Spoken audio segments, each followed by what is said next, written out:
Well, good evening, and welcome back again to the iHealth channel and listening on iHealth Radio. This is Hurricane Age, and welcome to another Sales World talk show series. And today we're going to be talking about, sales strategy. We've covered a lot of sales aspects, selling process from inception, from pre-marketing, from pre-setting, from pre-fabbing, all the stuff that is done before an actual presentation, through a presentation, and the different things to get you to close and what happens next. And then today we'll just talk more in terms of sales strategy and strategic thinking about how to put together a plan. And this is more for if you're an agent, that's great. If you're independent, this can help you. But this is going beyond that. So it's more for sales leaders. And as you're planning your strategy for, the next few months, the next year, this will be a little bit of an outline and overview of what can be done exactly and how to do it and the different things to think about and consider while you planning your sales planning, for the whole year. And sometimes in the Medicare sales world, I mean, we're talking about a year in advance, literally, when you plan all these things. And so anybody, manager, director, and above, you'll probably be involved in these types of discussion. As you go further up, the ladder, you're probably going to be, it from a decision making, from a planning phase, from an implementation, and putting all that stuff together. But before we get, into the core of our benefit, presentation here, a sales strategy presentation here, what I want to discuss is just the topic of the hour. Again, hope everybody out there is healthy and safe, and they all keeping their social distancing, active. Minimize your contact. It is the best way. There is no other measure. It's really prevention right now, and keeping away is the best. The things that changed a little bit. Looks like there is a little bit of a bright light today in terms of New York, at least. Where there's a stoppage, or at least a lesser debt ratio, so or debt toll compared to the days before. So thank God for that. And again, for anyone that I know, anyone I don't know, if you're watching this, stay safe at home, anywhere you are around the world. This is not just in the U.S., this is everywhere. So please, just take care of yourself, build the immune system, keep your exercise going.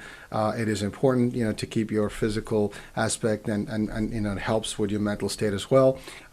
Do some entertaining stuff. Again, I mentioned this before. Please, exercise a lot. It does a whole different thing for your body. Again, I'm not going to talk about nutrition. Again, that's important. We need to have a good, healthy, mixed, balanced nutrition. Your veggies, your fruits, the whole thing. This is not a pitch about diet today, but definitely as you exercise, it's important to keep your immune boosted, antioxidant, all that stuff going on.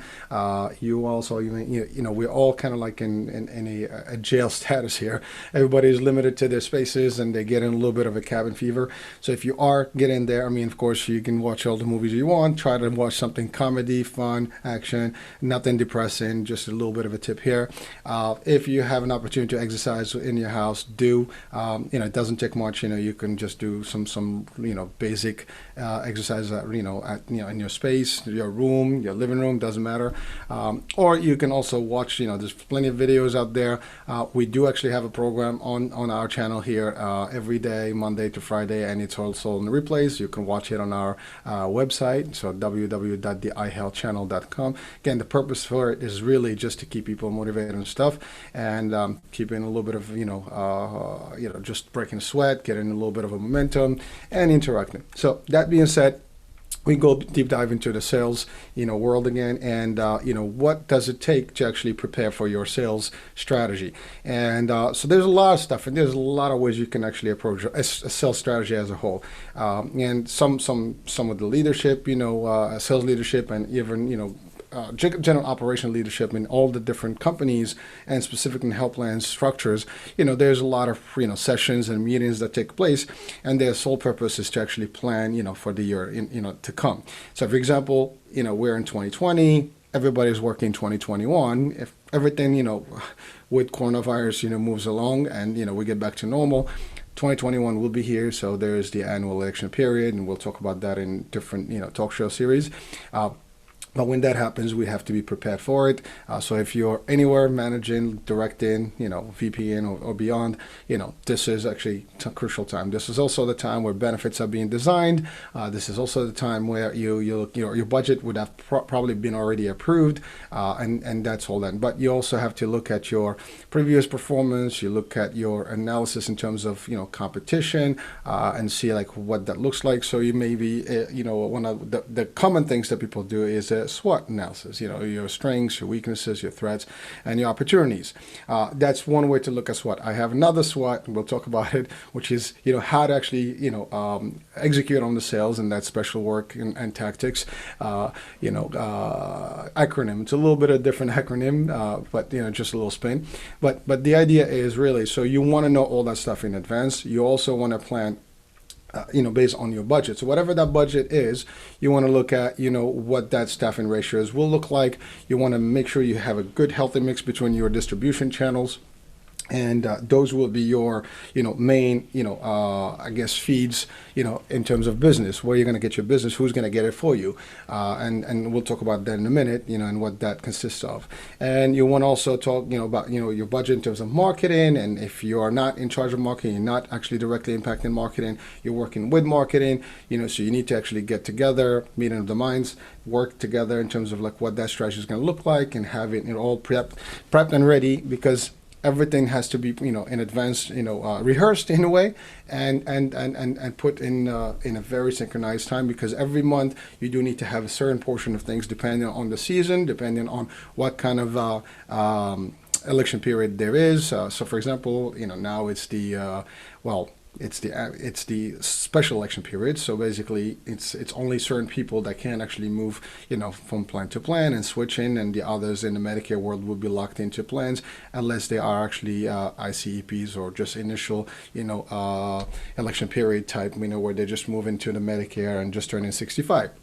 So we're not talking about those details, but we're talking just as a whole. So you're pre-planning, you're looking at your budgets to make sure that you're staffing. And if anything, you would have already at this point have already structured your budget and looked at your numbers, where your goal is going to be based on the board's, direction, and senior leadership. They might have an actual target for the year where they want to be in terms of numbers.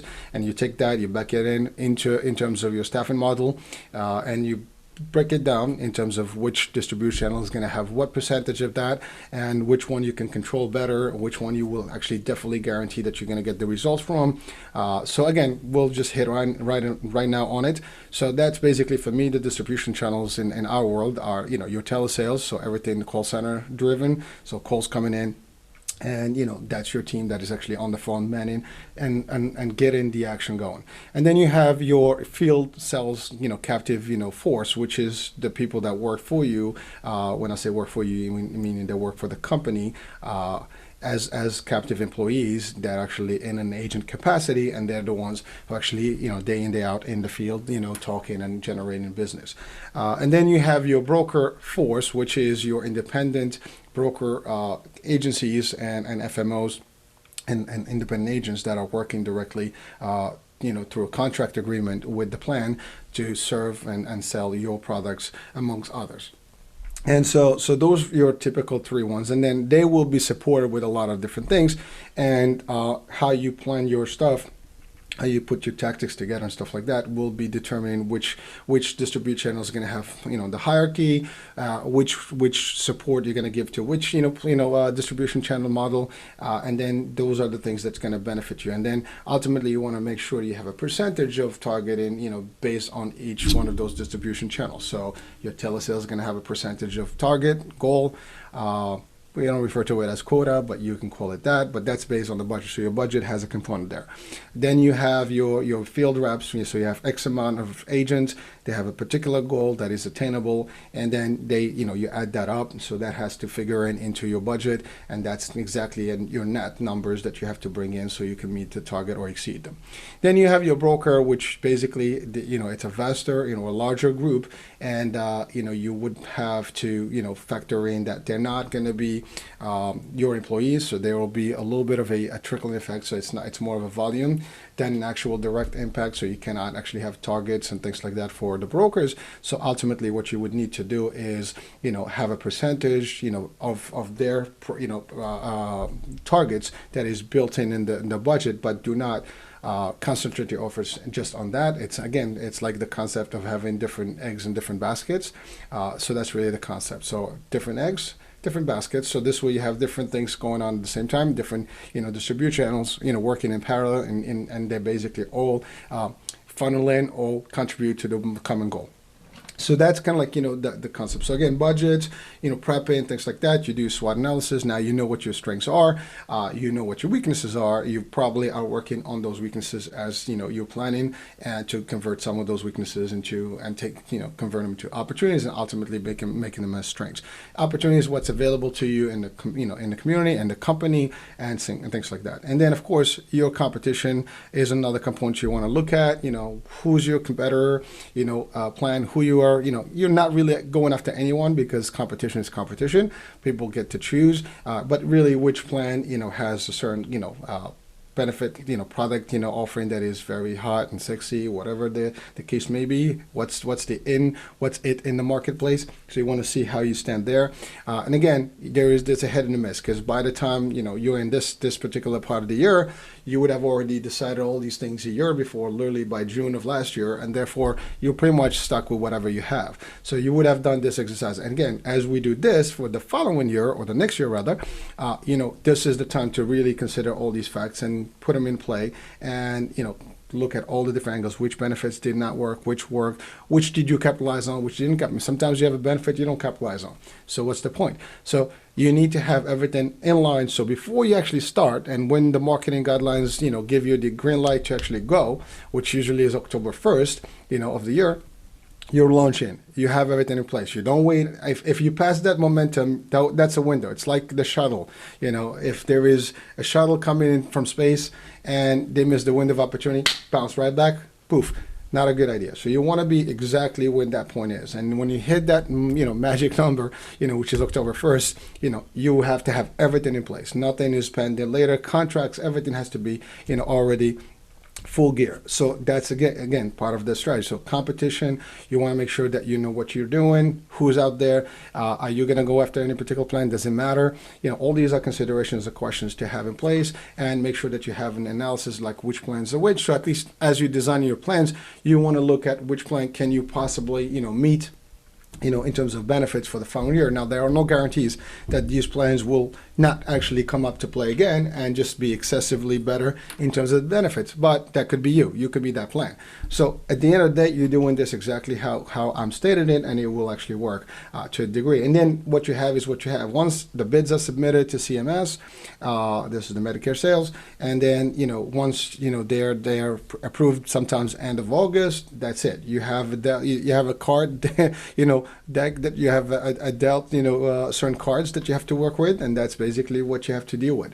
But you can, adjust certain strategy to help, navigate and maneuver around those things. So that's one of the elements that you have to look at. So again, SWOTs, you're doing all that. You're looking at your competition, you're looking at your benefit offering, and hopefully if you failed, to get the best offering the year before, because for whatever reason, budgets, sometimes, again, benefits are something, as I had explained before, it's not something that's just free.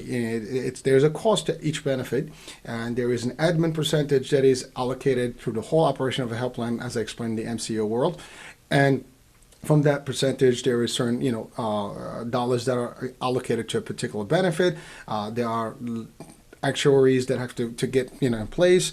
There's, assumptions that are actually, done, things like that. There's a whole studies that get done, around this time, and, prior to the bid, submissions, and all that stuff has to be factored in. And by end of April, early May, mid-May, you already have your final, benefits that you submit in. First Monday in June, it's in, it's done. So now is the time to really work it. Look at all the different things. Look what CMS is allowing versus, there's a lot of stuff that's coming up, in that are approving, that CMS is approving today that they did not have before. So maybe those will be new things that you can add into your plan.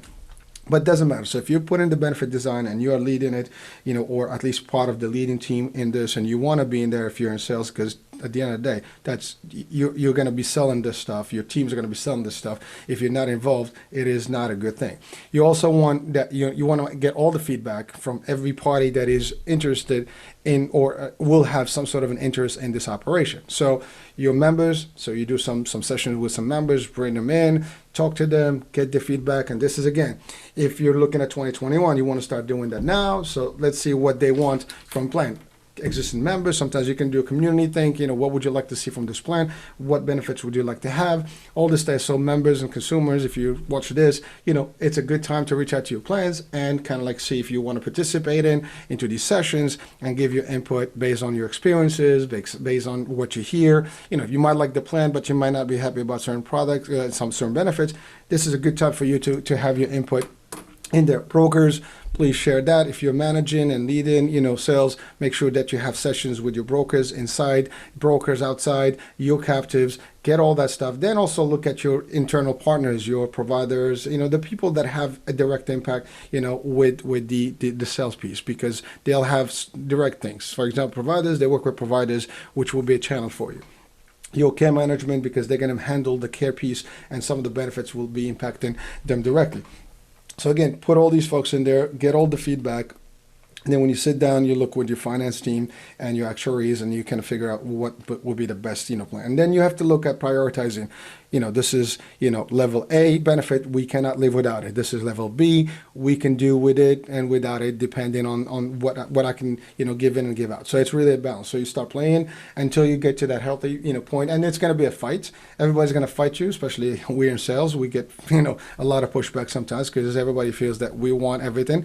We don't want everything. We just want to sell the products, and we want to be able to be competitive and have the edge and be able to be, really able to meet the demand and be marketable enough so people can join the plan. So that's all there is. And at the end of the day, that's the same mission for any plans. So if you're a CEO, you're a senior leadership team, you want your plan to be the best selling, and out there. Although this is the best, here absolute statement does not apply. Then we're not talking about compliance and membership sales here. We're talking about strategy. But you do want to be top competitive product out in the market, and so therefore you have to put some measures in place to actually get there. And so sales will ask for things because they're pretty much the front line, and they will be the ones that are being asked to actually get with a goal, and their jobs are on the line every day, because if they don't deliver, there are ramifications to not delivering. So again, it is important to look at those angles, and then you build your momentum for the next year. Now, you add to it, you have to have all your channels in place. So those are your distribution channels. So now your staffing ratios. If you are budgeted for, let's say 10 captives and, maybe 100, brokers, and you have 10 telesales agents that are booked in your budget. Well, if you are missing any one of those, and every month that goes by, you're missing those numbers that are allocated to those particular agents. So if you're short staff and you don't have like some sort of vacancy factor built in, you will have your problems because you will be behind schedule just by default.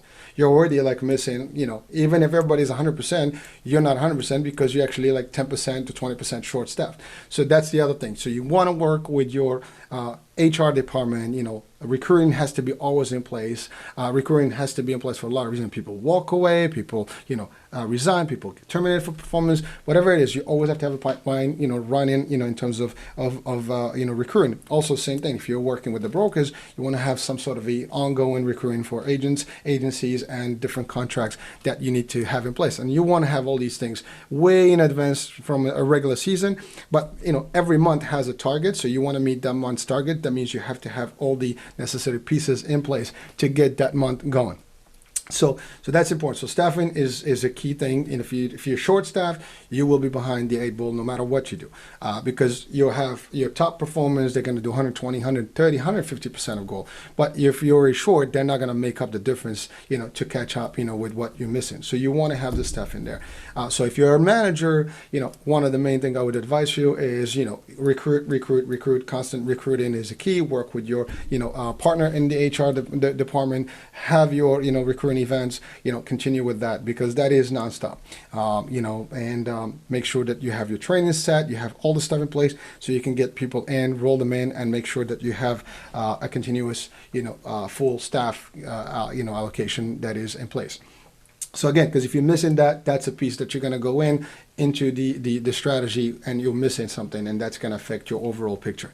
Now it's how you're going to do this. So you have your sales plan, and I'd say sales plan. This is actually the sales plan. It's got more than just the marketing plan. And depending on who you're talking to, some people say the marketing plan is the bigger one, and the sales piece is a component. I see the opposite, because you are actually going after sales and sales targets, and everything else is going to have to support that sales effort. So the marketing piece is going to be a component to support all these different distribution channels, at different times with different techniques and tactics and strategies. All right. And so at the end of the day, so your budget, your staff and stuff, that's your sales. And then your marketing is what you do to actually, deliver the goods and have your sales, succeed. We're talking about the sales piece. Now, we identify our channels. We set our competition. We looked at our competition, everything. When you're also designing your staffing model, you also want to have a competitive, compensation model, because people don't just work for free. We all know that. Everybody works for money, for themselves, because that's really who you actually work for. And I said that in a different, talk show. But at the end of the day, if you're doing this and doing it right, you want to make sure that you actually have a competitive offering to these folks, with some sort of a retention, with some sort of a nicer, competitive commission structure, a nice startup base, based on obviously experience and things like that. But you want to have all that to be able to attract also talent. Not only attract talent, but also, retain the talent, because talent retention is big. And sometimes we fail, in retaining our top talent, because they just walk away to go to a competitor who offers them maybe a few dollars more. But at the end of the day, you want to have an actual structure that is very competitive, but also not just overly paying out, because you want to make sure that you don't compensate for mediocrity or low performance. So you have a tiered structure, and there's we can talk about how to structure commission, in the best formula that can drive the results and still keep, everybody motivated to make a lot of money. We can do that maybe at a different session, but that's really, the concept. So that's another component that you want to look at as you are building your strategy. So all these pieces will add up to the biggest, item, or the bigger picture. So now we thought about all this stuff. We worked with the benefits. We got our feedback. We looked at our, experience, all our opportunities that we made, our weaknesses. We're tackling all those things. Now we actually really in the trenches, and we want to have a successful next year. And while we're working about next year, we still have to make sure that we deliver this year. Ultimately, every day in sales is a day that you cannot make up, because if you miss it, you'll have to make it up. You lost it. You can't do it then about that day, but the next day now you have to double up, and so on and so forth. So your goals don't disappear because time goes away. So our goals in sales will always remain, and we have to go after them. Many factors, we may not get them, because again, if the strategy is not delivered, if the people that actually helping the strategy to drive, they don't do their piece, if people fail to deliver the things on a timely fashion when they are due, doesn't matter what model sales, the best salespeople, leadership can tell you, you will not succeed, because there's nothing. It's not about sales or sales leadership and what we want. It's about whether we can deliver the goods to get that sales strategy to the next level or not. And when we fail in sales, that means everybody else failed, because really the other folks that are supposed to support the sales, entity did not, do their part. And that's what it is. Again, team, and it's just a lot more, components that get from, not succeeding to succeeding. And so it is important to work with everybody, and everybody in a particular, sales structure, in a corporate structure, need to understand that the heartbeat is your sales department. If you want business and you want to grow, they're going to do it. But to do it, there's deliverables that everybody has to meet. So if your HR does not help you recruit, and you're always short staffed, that's a problem.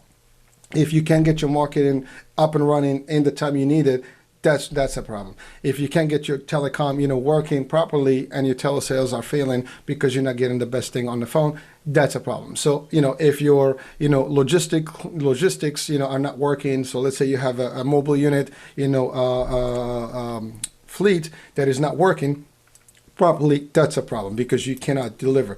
If you cannot have your provider relations working with your providers, getting you opening the doors to get you in front of these doctors and pharmacies to get you, and get the action, that's a problem. If you have a community, team or events team that is not, delivering events where the sales team can go, it's a problem. So all these have to happen, in tandem. Again, pieces of the puzzle. If they all fall in place and everything is actually in synchrony, and in sync, you will get the results. If they fail, chances are you will fail. As an entity, as an enterprise, as a company, it will fail. Doesn't matter. I can tell you this. My experience, I've done it all, and I've seen it succeed and I've seen it fail. And while I can say I can blame me or my team, I can tell you it does not work when we just do it by ourselves. It works when everybody buys into the actual concept. Everybody has to chime in. Everybody has to work together to get you to there. And then, ultimately, when we lose, everybody lost. And yes, you can put the blame on any one of us. We didn't deliver. It doesn't work that way, because if no matter what we put, if a plan is there but we don't execute on it from A to Z, we're not going to get success. So that's an important piece, and I want to send this message because it is important. So if you're planning, if you're thinking, if you're strategizing, if you're putting tactics in place, you have to look at these things. This is what will make you or break you. You don't do it right, it's over. You will be struggling. You will be behind every day. You will be like waking up and not really happy. And in sales, we want to get up there and just pound and make it happen, but we can't. Even the staffing, the folks, we're going to put too much pressure on people to bring in numbers, but they're not going to be able to do it. People are not satisfied. The benefits suck. The actual network is not in place. Doctors are dropping like flies, from the network. Pharmacists not cooperating. They're not happy with reimbursements and claims, blah, blah, blah. The RVs don't show up on time. The events are not there. Too much red tape in our own bureaucracy internally. Those things all are factors that can make you or break you. So if you work in tandem, everybody's working good, and we have all these things, and everybody's following this lead here, as this is the plan, what we're going with, you want to succeed, let's do it, let's execute, we'll get there, no matter what. And you don't want to scramble every last minute because you want to be in prep before, and you do not make strategic decisions, without, kind of taking the input from the sales force that is going to be actually executed, and then come back later and ask them, what's going on, because there's nothing we can do. Once we're in the trenches, it's game time. It's like Super Bowl. You get people to Super Bowl, they're in there, the coach is out there, the manager's watching, but there's nothing. It's that game that those players are doing, and they have the time frame, they got to get it done, or they're going to fail it. That's it. So you can make a couple moves, you can do timeouts, you can do the stuff, but it's all play. It's already, the play is up, right? Same concept in sales. We're about a game. We are playing out there. When you're in the field, you're there. It's game time. All right. So again, that's kind of like, where the sales piece, comes in, and the strategy and the vision, targets are set, and sometimes that's the other thing. Targets are set for us. We don't even know why and how. Somebody decides that these are the sales targets. I get it. They have, maybe the board has a decision. They want to meet a certain number, and for financial reasons, whatever the case, they set it up. That's great. But we need some sort of a communication to see whether it's a feasible goal or not a feasible goal, because if the goal is so high and we have to actually increase our goals for the reps, that also can drop, for example, a potential of non-compliance, because people will do whatever it takes to actually get their numbers, right? We don't want that. We want to be able to also make sure that if we have a set goal, but our network is actually weak, we might not be able to deliver or the network is not open to cooperate and partner with us as a team in the sales force. May not work. So again, these are things. So if you're on a board, you're an executive, you got to consider all these things. If you're a director, you're a VP or chief of sales, you need to make sure that you exchange this information and you share this, verbally to your team, and make sure that you actually get the results from them, because you want to get that agreement that it's going to happen, right? So again, just a little advice, so it's, again, this is strategy, and as you put it, again, it's chess. 10 moves ahead, you have to be ahead of them, okay? While you're not playing against somebody directly here, you're playing against a lot of things, a lot of factors, and you want to be able to actually deliver despite all these things, and you want to have a successful run. But to do that, you need to have these things. And by the way, a lot of stuff I'm talking about here, it's related to the Medicare sales, or like, government sales in the healthcare, industry. But a lot of this thing, the stuff I'm talking will apply to any type of sales strategy. You still need to plan your budget, your staffing model, your marketing, all the stuff, the cooperation, the recruiting, all that stuff has to be in place. Your marketing plan, your dollars, all the stuff. The goals have to be strategic. How many targets are you in a competitive model? All those things have to be in place. So what doesn't matter what industry, what sales group you fall in, what product line you're actually selling or service, these will apply. So again, continuing. So now, assuming we have everything, we have a product, for next year, it looks good. We think we're going to be good competition. We think we have our, HR working with us, and we have our staff in, and we're good. We actually, 100% with staff. We have even people on the pipeline on the waiting list in case somebody decides to leave the company. So that's great.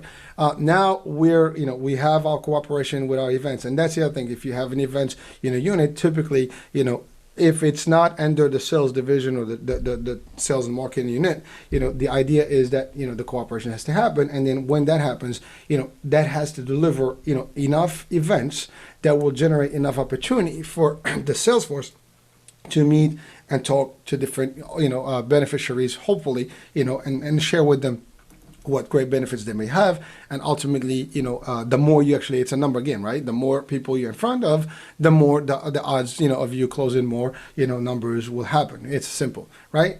So you'll help more people at the end of the day. But you want to make sure that, so if that unit is not cooperating, that unit is not really supporting, they're not generating enough activities where the sales force will be there, the salespeople will be scrambling a lot more. Now, we talked about sales, they're doing a lot of stuff on their own and working directly through the SMART, and I just posted an actual SMART objectives, presentation. So if you get a chance, go to the Hurricane H YouTube channel, and you'll be able to see it. It's a small presentation, but if you look at that, if you're a salesperson, that's going to help you. If you're a leader, I also put a presentation about leadership, and what's its lead to succeed, so look it up, and all those things together can help, the force that is out there. So if you're an agent or you're an actual manager that's leading a team, those will help you get there. But this is beyond you guys. This is where the sales team, the sales leadership, and the actual corporation leadership, enterprise leadership has to come and play and work together and make sure that it's done. So structurally, ideally, yes, the ideal is that you want all the logistical, help that's going to help, sales need to be under the sales, helm. And I've tried both. I was, in areas where I had those departments reporting to me personally, and it worked better because you have full control of all the stuff, and you were able to make the moves together. Everybody worked together in harmony, and you did not have to reach out the other side and then work on their other, their pace. So your pace is different. But sometimes in other companies you have to do that, and you have to cooperate and partner, and that's okay.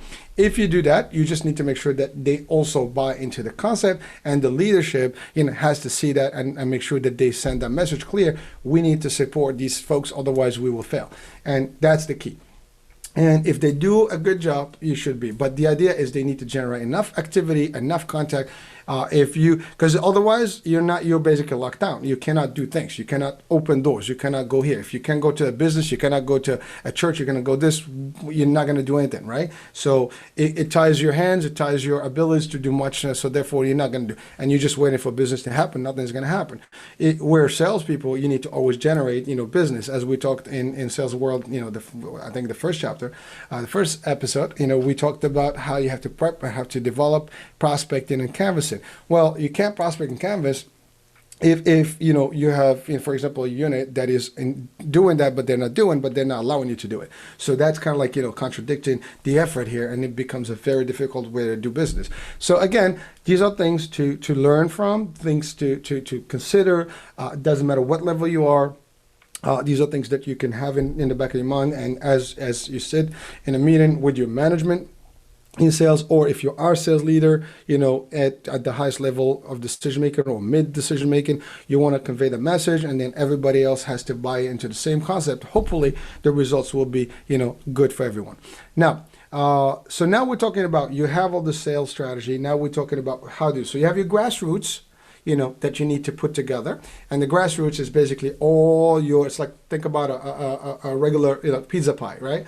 And you have different slices. Each one of them will contribute to a certain percentage of your overall, growth and sales. So you have your mobile units, for example, and, so that's your deployed, units. So your RVs, your tabletops, that's it. And then you have your events, marketing and community engagement piece. You want a piece of that.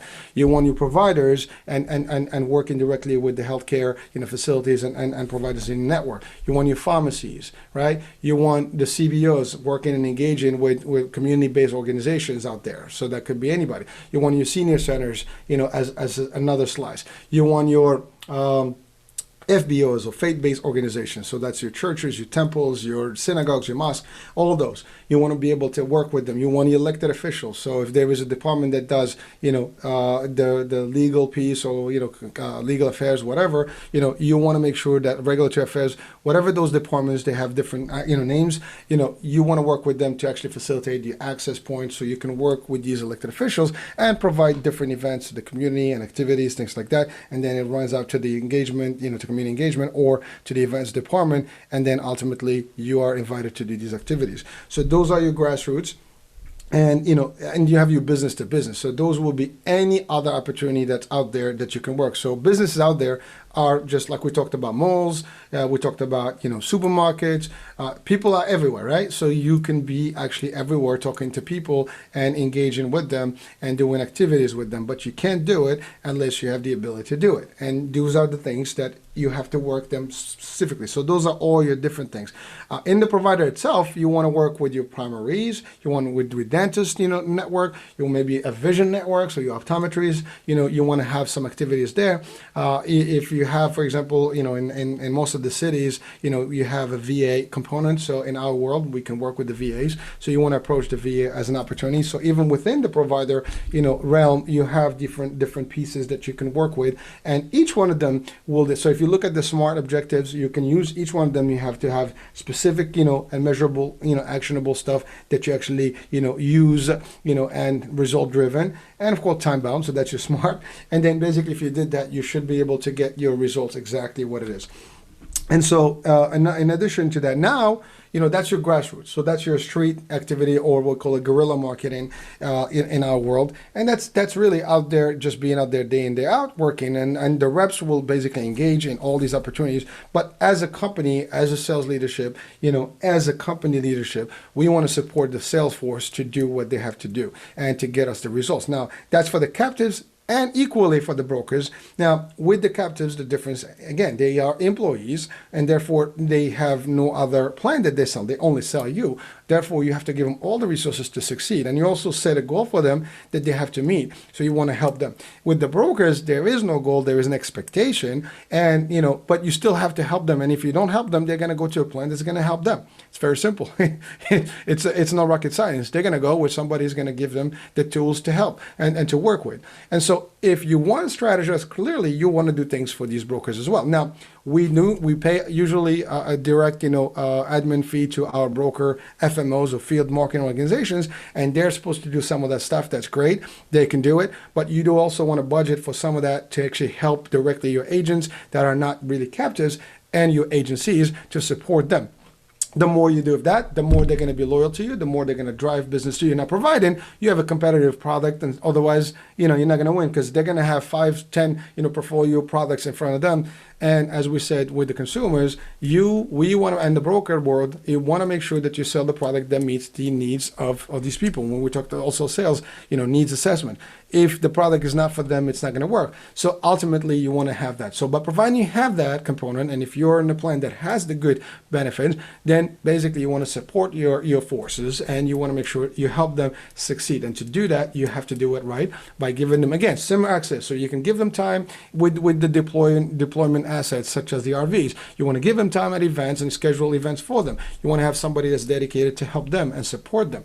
You want to have a hotline just for them, things like that. You can even set up a telesales component, not for their agents to actually come in and do some call time and things like that, and do some campaigning. You can do campaigns with them and help them out. But so similarly to what you do with your captives, you would do for them. Now, Another piece is you want to obviously, have a lot of action with your telesales. Now we talk about captives and brokers, but telesales is the easier, or the low-hanging fruit. You have people that sit on the phone. You just want to make sure the phones ring. Now, ultimately, these folks have their limitations. They cannot call. They cannot unsolicited call in, or just do random calls. They have to get calls in. So we need to generate phone calls for them. And so first we have to make sure that the IVRs are good and there is no bouncing into the member relations and things like that. We want the IVRs and a dedicated number that calls in right there. That's the first thing. Any material that you have, giveaways, pens, whatever, you need to have a number and that goes right into that phone line. Make sure the scripts are correct and that they do it correctly, so this way they don't waste time, for other measures. And that's the key. But so now to support them, and ultimately sometimes to even support the rest of the team if there's an overflow. Now you're talking about your mainstream, marketing, campaigning, and marketing, strategy. So we have the grassroots and we have the actual regular marketing, which will be everything else from your print ads, from your media, so that's TV, radio ads, whatever, billboards, your digital, your social media, so basically Facebook and all the good stuff, and those things that you can do. Then you have to also have your direct mail. Big time direct mail. In the AEP, the annual election period, typically in between October 1st all the way to like December 7th, everybody gets crazy mails and a lot of mail pieces to their homes promoting their products and services. So, but you don't want to wait until the middle of November to send all these things. It's too late, right? You want to be like October 1st, you're already out. You want to have all the stuff ready. And you want to have also ongoing stuff for the telesales to keep ringing. Otherwise, nobody's going to call the hotlines. If people don't call, you have agents idling, sitting in front of the screen that, and there are no calls. You want to support them. And usually someone's calling in, again, it's 50% of the job is already done. They're pretty much, interested. They need the information and these guys are good. They will be able to close more and do a good job. But, again, that's the other thing. You want to motivate them to. Similarly with your captives, you want to do a better competitive, compensation package for them.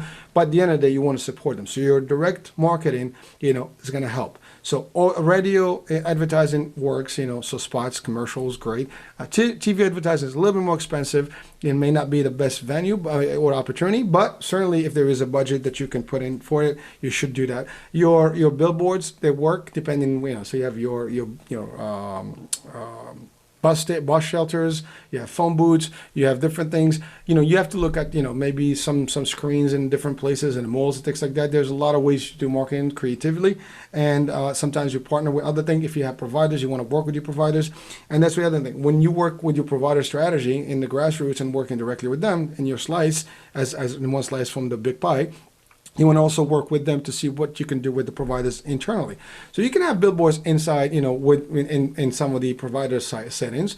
You can have some materials in some settings. You can have some maybe loops, of your commercial in their TVs while people are waiting. There's ways and creative ways you can work with them. But that's all the different things you can actually do to succeed, in terms of your sales strategy. So in the interest of time, we're coming up to the end of this 45-minute show. But at the end of the day, so that's a lot of stuff that I try to, really cram in little time, but that's kind of like what the bigger picture, things that you have to look at and the different things to consider and to be aware of, and at any level, from in the board to the rep, you can see what this is, and how it goes and everybody's contribution. And if everybody does their piece together, everybody works exactly, in harmony and working as a unit, as a team, all these things can play, in a good way and certainly deliver the results. Ultimately, everybody's happy. The board is happy. The president is happy. The senior leadership are happy. The members are happy.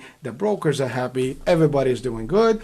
And then you move on to next year and you build. And then you always have to be innovative and look at opportunities and creative. And everything is an opportunity.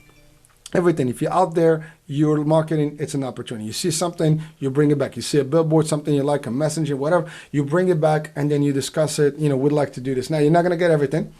Again, it's all based on budgets, but you can certainly make the best of things as you can. So that being said, we're coming up to the end of the show. Thank you for watching. Thank you for listening. And, we'll catch up on the next one. Stay safe out there.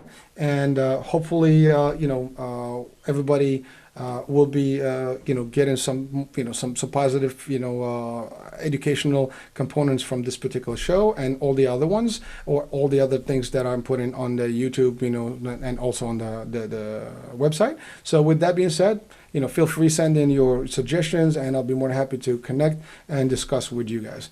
That being said, have a great night, and we'll talk again at the next show. Bye now.